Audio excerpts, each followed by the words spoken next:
Elle tombe vraiment en ruine cette manip. Ouais, elle tombe vraiment en ruine. Alors, ça permet. Alors, du coup, je vais le laisser comme ça.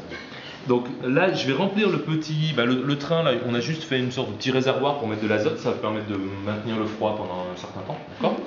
Donc je vais refroidir le tout en versant de l'azote ici. Donc quand il y a des enfants, je leur dis de reculer d'un pas parce que c'est dangereux. En fait, ça l'est pas. Hein. Enfin, sinon, il faut prendre quelques précautions quand on manipule l'azote liquide, mais en fait, là-dedans, en l'utilisant comme ça, c'est pas dangereux. Donc là, si vous approchez, ce que vous voyez, regardez. Ah oui. En fait, ça ressemble à de l'eau qui bout. Si vous avez déjà, dû voir de l'eau qui bout dans une casserole, si vous faites des pâtes, voilà, et bien c'est la même chose, sauf que alors en fait, ce qu'on est en train de faire là, c'est comme si vous chauffiez votre casserole à, je sais pas, 400 degrés à vide, et vous rajoutiez de l'eau dedans. L'eau, vous mettez dedans, elle va bouillir. Parce qu'elle est en train de. Donc là, c'est la même chose, mais avec 300 degrés, 3 ou 400 degrés, enfin 300 degrés plus froid. C'est-à-dire que le train est chaud et on met un liquide qui est froid. Donc c'est la manip. Si vous faites, c'est exactement comme si vous chauffiez une casserole, sans eau avant de mettre de l'eau. Donc là, j'en mets 2 ou 3 fois. Tant que ça bout, ça veut dire que le système est en train de se refroidir, d'accord ? Mais qu'il n'est pas encore à la température de l'azote liquide, qui est de moins 196 degrés Celsius, en fait. On y est bientôt. Voilà.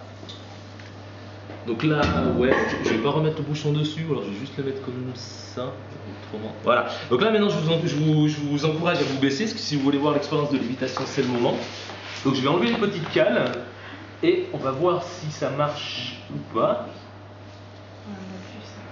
Et bien regardez, voilà, le train est en train de léviter. Donc c'est pas du David Copperfield, mais regardez, je peux passer quelque chose dessous.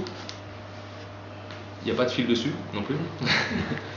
Ok, donc le train il lévite. Donc là, c'est-à-dire que là il repousse le champ magnétique et il s'accroche dedans. C'est-à-dire que si je pousse maintenant, et vous voyez, le train il va suivre.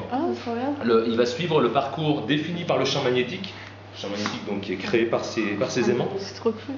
Donc là, et en fait, ce que vous voyez, c'est en fait, il n'y a pas de frottement. Donc ça, c'est un avantage, c'est-à-dire que un train normal avec des roues, disons, il y a des frottements entre les roues et le rail, ce qui énergétiquement a un coût. Et là, en fait, ce que vous voyez, c'est que le train arrive à se déplacer sans frottement.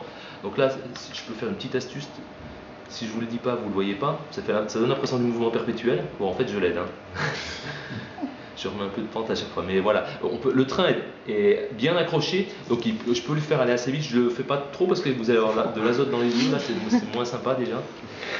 Donc, alors ce qu'il faut savoir, c'est qu'un train comme ça existe. C'est-à-dire que si vous avez la chance d'aller au Japon, il y a un train qui s'appelle le maglev, qui est utilisé et qui transporte des passagers à plus de 500 km/h, dans un train qui est exactement comme celui-là.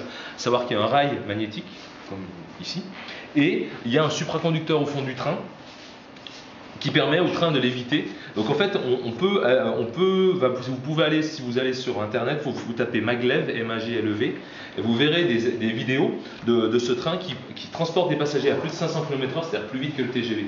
Il a une vitesse de pointe qui est plus rapide que le TGV, et surtout, il transporte des passagers à des vitesses bien supérieures à celles du TGV, qui sont de l'ordre de 300 ou 350 km/h.